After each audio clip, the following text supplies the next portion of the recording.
અમદાવાદ ઇન્કમટેક્સની ગાંધીજીના સ્મારક પાસે અખિલ ભારતીય પત્ની અત્યાચાર વિરોધી સંઘના સાથે જોડાયેલા તમામ દુઃખી પતિઓએ અતુલ સુભાષે જે આત્મહત્યા કરી તેના વિડીયો વાયરલ થયા પછી ઘણા લોકોએ વિડીયો બનાવી આપના ત્યાં કરી રહ્યા છે। તે દરેક મહિલાઓને કારણે આત્મહત્યા કરનાર તમામ મૃતકોને શ્રદ્ધાંજલિ અર્પણ કરવામાં આવી હતી અને પુરુષ આયોગ બનાવે તેવી માંગણી કરતો આવેદનપત્ર કલેક્ટર, પોલીસ કમિશનર તેમજ રાષ્ટ્રપતિને આપ્યો।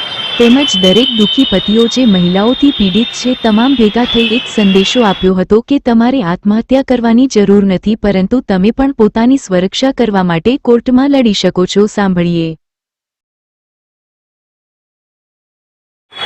મારું નામ વિરેન્દ્ર સોલંકી છે। હું અમદાવાદ ઓઢવ રહું છું। આ અખિલ ભારતીય પત્ની પીડિત પુરુષ સંઘ અમે પણ ત્યારને અમે સંસ્થામાં જોડાયા જે પતિઓ આત્મહત્યા કરી રહ્યા છે।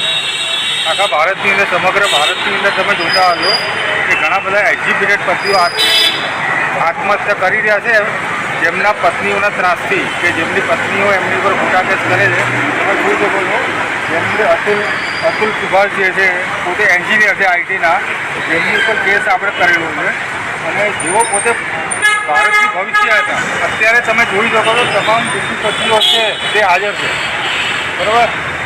દરેકને અલગ અલગ પ્રોબ્લેમ છે, પોતાની અલગ અલગ કેસોમાં ફસાયેલા છે। અત્યારે અમને પણ એવું થાય છે, એટલે અમને પણ એવું થતું હતું જ્યારે સંસ્થામાં નહોતા જોડાયા કે અમે પણ આત્મહત્યા કરી લઈએ કે અમે પણ એવું કંઈ ખોટું પગલું ભરી લઈએ, પણ જ્યારને અમે સંસ્થામાં જોડાયા ત્યારથી સાહેબના સપોર્ટથી અમને એટલો આત્મવિશ્વાસ મળ્યો છે કે અમે અમારો કેસ અમારી જાતે લડીએ છીએ સાહેબના સપોર્ટ।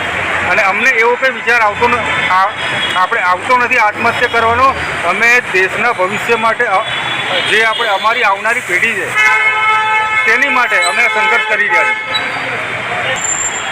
મારું નામ વ્યાસ નીરવ વિષ્ણુભાઈ છે। હું આઈટી પ્રોફેશનલ છું। થઈ રહેલા અત્યાચારોના હિસાબે જે પતિ સુસાઇડ કરી રહ્યા છે તેની આત્માને શ્રદ્ધાંજલિ મળે અને પબ્લિકને અવેરનેસ આવે કે જે આ થઈ રહ્યું છે કાનૂનનો દુરુપયોગ એ ના થવો જોઈએ અને પતિને પણ એક ન્યાય મળવો જોઈએ। જેમ મહિલા આયોગ છે તેમ પુરુષ આયોગ કેમ નહીં। हरभजन सिंह लक्कड़ उपस्थित हुए। आज हम श्रद्धांजलि के प्रोग्राम के लिए इकट्ठा हुए हैं और ये सभी जो है अतुल सुभाष है और ये और अन्य लोग हैं, उनके लिए हम श्रद्धांजलि के लिए सब इकट्ठा हुए हैं। घर से और सभी से मांग कर रहे हैं कि भाई पुरुष आयोग का भी गठन होना चाहिए।